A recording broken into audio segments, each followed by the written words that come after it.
E aí, tudo bom? Um vídeo rápido, mais uma vez, porque é necessário.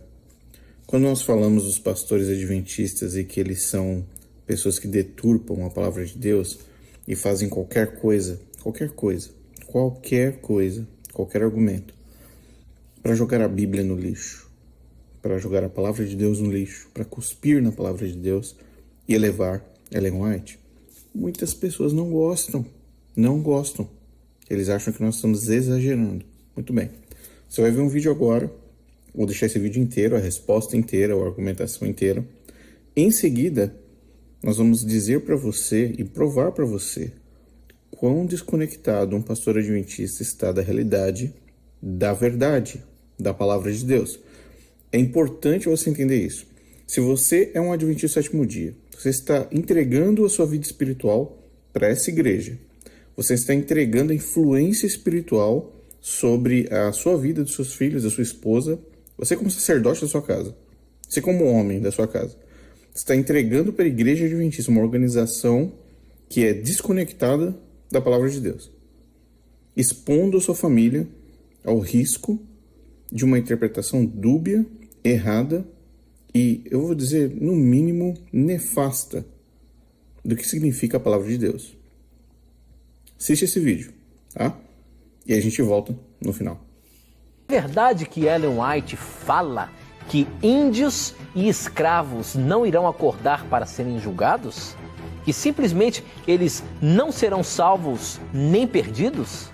Como se a Bíblia fala que todos comparecerão perante o tribunal de Deus, seja para a salvação eterna ou para a perdição eterna? Que história é essa de que a senhora Ellen White disse que nem escravos nem índios iriam acordar para o julgamento, professor? Isso é verdade? Onde é que está escrito isso?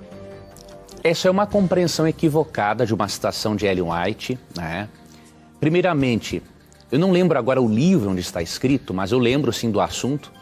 Ellen White diz, na verdade, que o nome do branco, o nome do negro e o nome do índio estão escritos um ao lado do outro no livro da vida.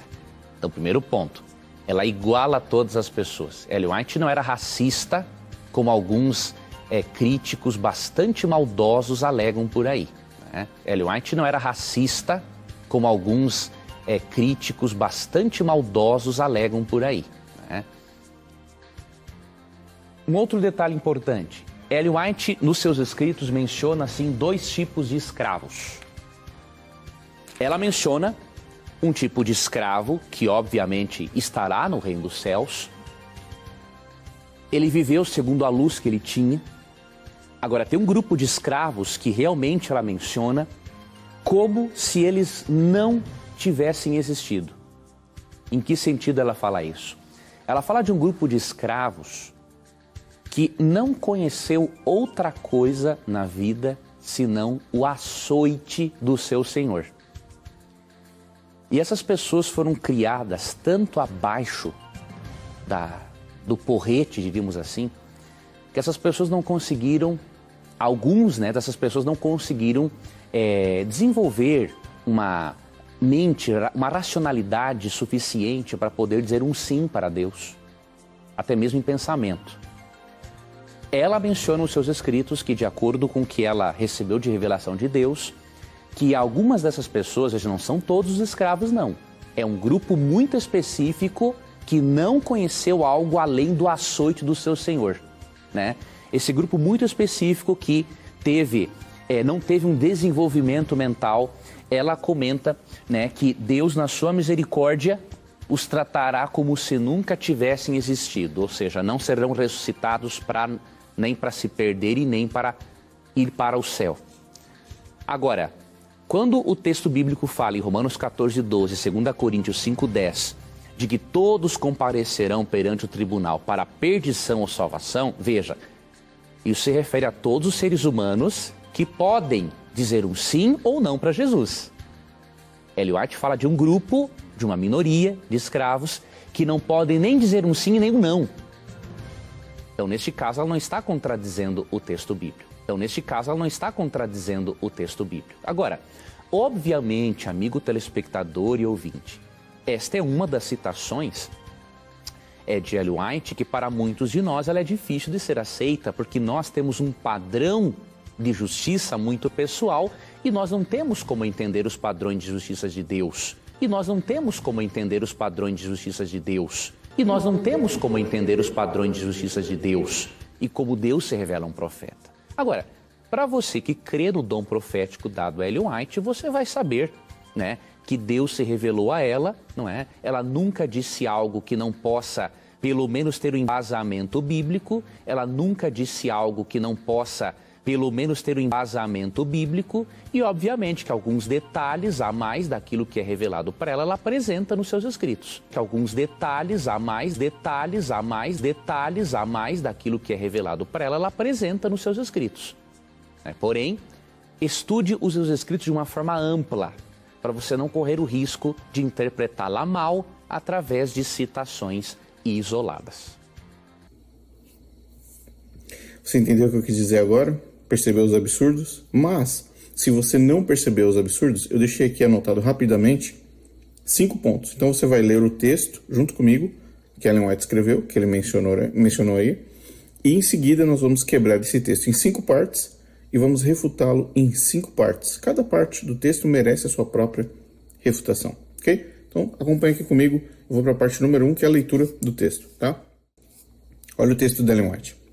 Eu vi que o senhor dos escravos terá que responder pela alma de seu escravo, que ele manteve na ignorância, e os pecados do escravo serão imputados ao seu senhor. Deus não pode levar ao céu o escravo que foi mantido na ignorância e degradação, e não conhecendo nada de Deus ou da Bíblia, não temendo nada além do chicote do seu senhor, e ocupando uma posição mais baixa do que a dos brutos. Mas ele, no caso Deus, faz a melhor coisa por ele, no caso o escravo, que um Deus compassivo pode fazer.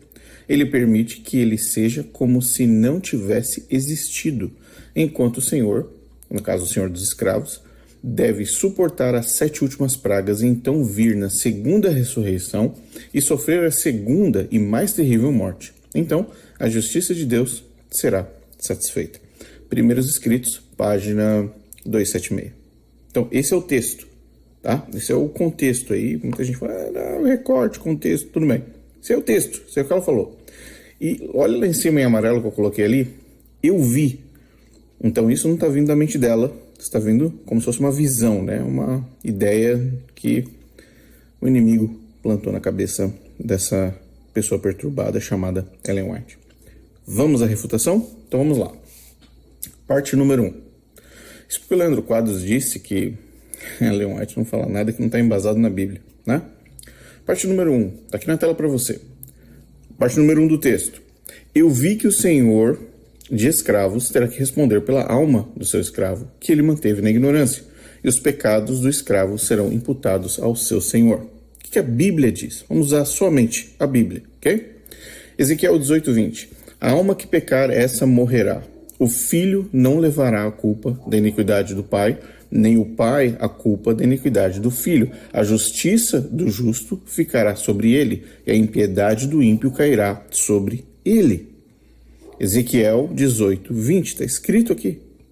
Sobre quem vai cair a iniquidade dos atos pecaminosos de cada ser humano? Vai cair sobre cada ser humano individualmente.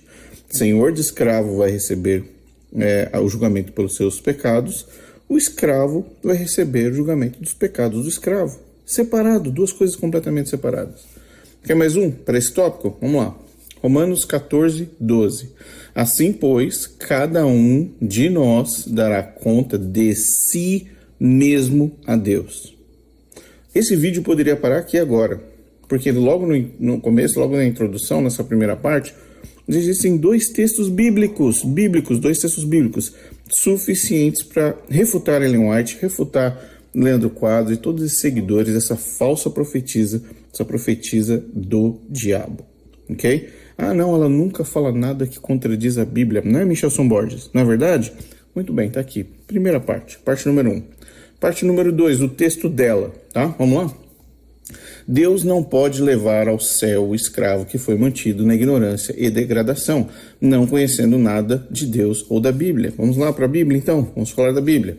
Romanos 2, 14 e 15. Por exemplo, quando os não-judeus que não têm lei praticam por natureza o que a lei determina, ainda que não tenham lei, são lei para si mesmos. Com isso mostram que as exigências da lei estão inscritas em seus corações, pois a sua consciência lhes dá o testemunho disso, assim como os seus pensamentos, que ora os acusam e ora os defendem. Nós estamos falando de consciência moral do ser humano, e isso está escrito no nosso coração, segundo o apóstolo Paulo aqui em Romanos 2, 14 a 15. Mais um para refutar? Vamos lá.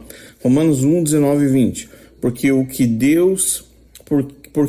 de Deus se pode conhecer é manifesto entre eles, pois Deus lhe manifestou, porque as suas coisas invisíveis desde a criação do mundo, tanto o seu eterno poder como a sua própria divindade, se entrevêem nas coisas criadas, sendo percebidas pela razão, para que eles se tomem indesculpáveis. Olha só que coisa interessante. A natureza, a criação, o planeta, as coisas ao nosso redor, a natureza testemunha da glória de Deus. Então, a própria criação de Deus, olha só que interessante, Deus se pode conhecer, é manifesto entre eles, pois Deus lhe manifestou, porque as suas coisas invisíveis, desde a criação do mundo, tanto no seu eterno poder como a sua própria divindade, se entrevêem nas coisas criadas.